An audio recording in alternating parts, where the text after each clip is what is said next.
Do you see your character Oh, I don't know. I certainly hope not. Or maybe, I don't know, that might be cool. Tension is good. It's the story is about conflict and resolution, so I guess that would be an interesting involvement. Evolution. Thank you. Gross. That was major. Don't tell me. Exactly. Well, I mean, I should hope something happens. I mean, Kurt and Blaine are now they're kind of going into ordinary couple territory. So, you know, they have to deal with the inevitable pitfalls of a long-distance relationship, which is always interesting to me. Whether they stay together or not, that sort of amendment to their existence will make things just nearly more interesting. So I'm excited to see that. I don't know what it's going to be. I think Chris is excited to see that too. What else is happening next year? I mean, I have no idea. I'm just as curious as you guys are. Like, they don't tell me anything. Have you seen the script for the first episode yet? See, that's like the day of. I mean, if, you know, as an objective fan, I could do like the math. I can say that, you know, several people have graduated, so that's going to be interesting. You know, we will no longer be stuck in the hallways of McKinley. We get to see new locations, which is always really exciting. I think when you go to someone's house, or you go out into the street, you're like, what? This is something else. This is exciting. So I think that's going to be really cool. There always have to be 12 members of the GLEE Club for it to be a GLEE Club. So there will be new characters, presumably. I'd imagine, you know, getting kids from whoever's coming from the GLEE project, that would be a new character. I'm sure this would be just new faces and new everything. So it's exciting. I mean, it's definitely going to be a new sort of, it's a totally new show.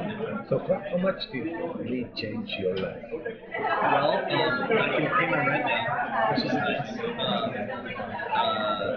Which was really tough before. And I don't know where to begin. That's a very, I can give you the long answer to the short answer. Let's see, what are the things that you cannot do today that you were able to do before? Have fun at Comic-Con. Not saying that I'm not having fun now. This is my 5th Comic-Con. It's my 2nd time being on the other side. I love Comic-Con. I'm a huge fanboy of many different things. I've missed several panels and several lectures that I was given to go to. And it's weird, like I used to get dressed up and like wait outside for hours and enjoy trying to sneak into things.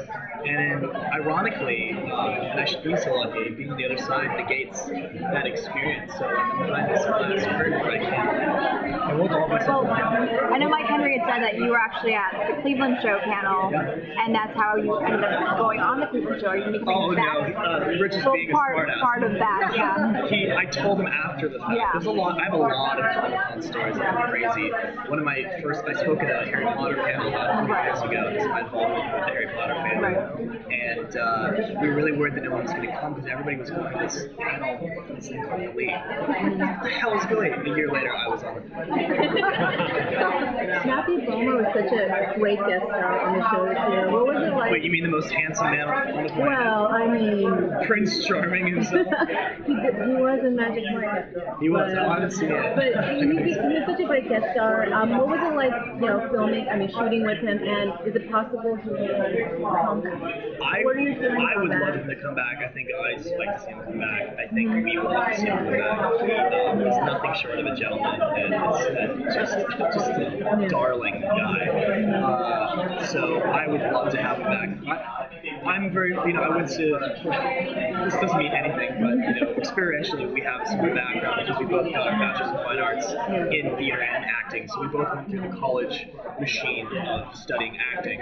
That inherently has a lot of similarities, so we kind of nerded out in the same backgrounds, and before the show we went out to dinner, we were talking on the phone, we really fostered this relationship, which you can't always do with a lot of actors, not because they're not interested, but because timing is really rough, and he really went out of his way to make a connection with me, and so we have a really special relationship that I would love to keep going because he's a really great guy. I don't know if you guys got a chance to interview him White Collar. Yeah, it's just like he's such so a nice. charmer. It's like, geez, he's still my heart. Well, I mean, obviously, again, you haven't seen the first script yet, but just objectively, obviously the choir room is changing.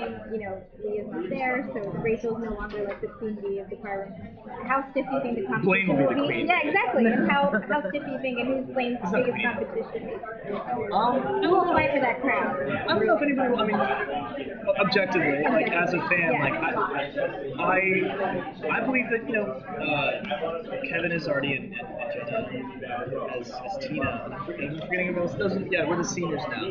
They were the original Glee Club that people fell in love with, and I think their stories I would really, as a fan, like to see what's going on with them. They've been there since the get-go. I still feel like the new kid, and I never would like deign to want anything more from him. Blaine gets spoiled. Like he gets plenty of stuff with Kurt. Like people love Kurt. I always say like if people like Kurt, people would hate Blaine. Like that's I've been riding Chris's coattails for a long time. I was hanging on for dear life.